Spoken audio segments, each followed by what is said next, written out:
Yes, be careful that you don't mistake a blank state of mind for the presence of awareness. Presence of awareness is that which knows both a blank state of mind and a chattering state of mind.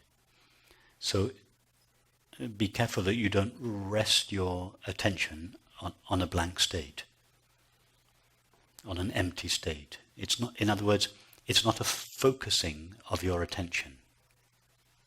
There are meditations in other traditions where you focus your attention either on an object or a sound or a blank wall or on empty space. That's a different approach.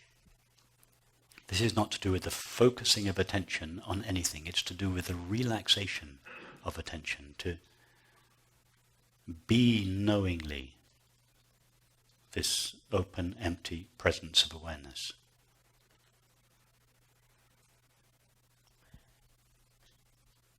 It's a defocusing or a softening of the focus.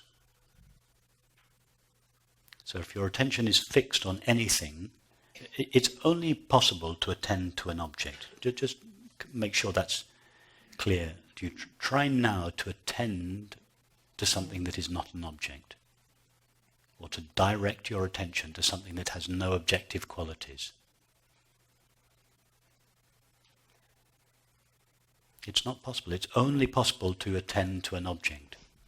So that is the difference between what is often considered meditation in a progressive path, and this is not a criticism of those kinds of meditations. It's just I'm just making the distinction between them.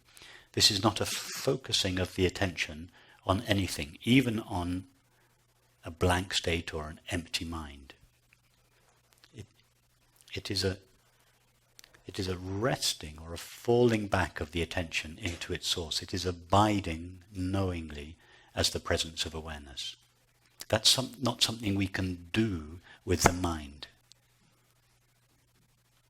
But we don't have to do it because we are already that which is aware of our experience.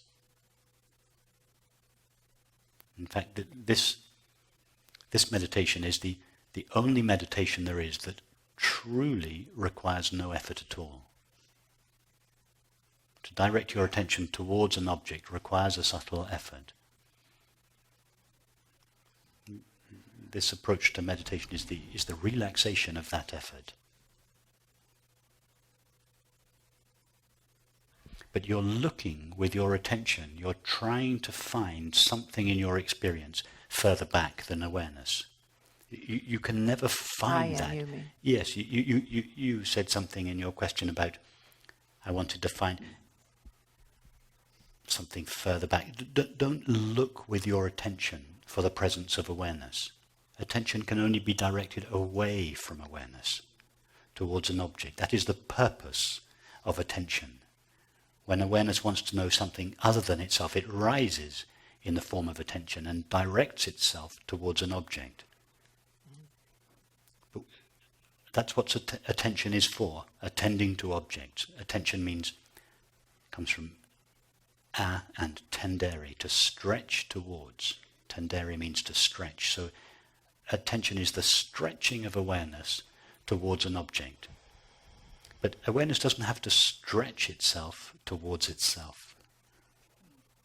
If I were to ask you now, relatively speaking, stand up and take a step towards yourself, what would you have to do? No, if I said take a step away from yourself, even then you can't really do it. In other words, attention never really leaves awareness. But awareness is like that in the sense that it only needs to rise in the form of attention and stretch itself towards the object, whether the object is a thought, a feeling, a sensation, or a perception. But to know itself, it doesn't need to rise in the form of attention. It just remains resting in itself. In other words, to be awareness is to know awareness. They are the same experience. For awareness, they are the same experience. Being ourself and knowing ourself is the same experience. So don't try to know or find the presence of awareness. You can only know or find that which is apparently not awareness. So it's not, I mean, what I'm trying to do is recognize something that you were suggesting.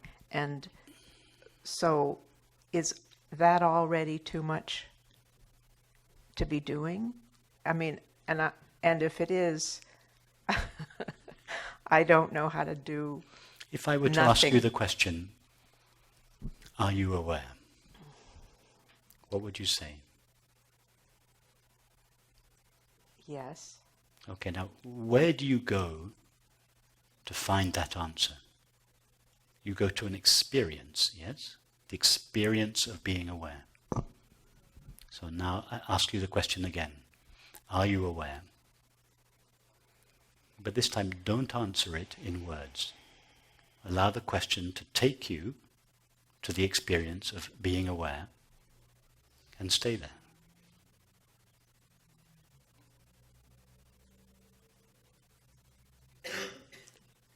How far did you have to go to find the experience of being aware?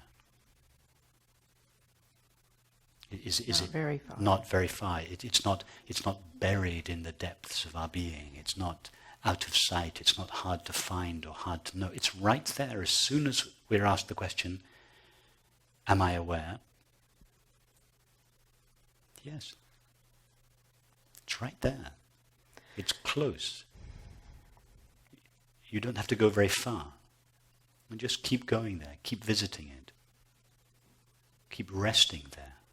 Resting your attention there, rather than wandering with your attention in the realm of objects, thoughts and perceptions. But don't look for something.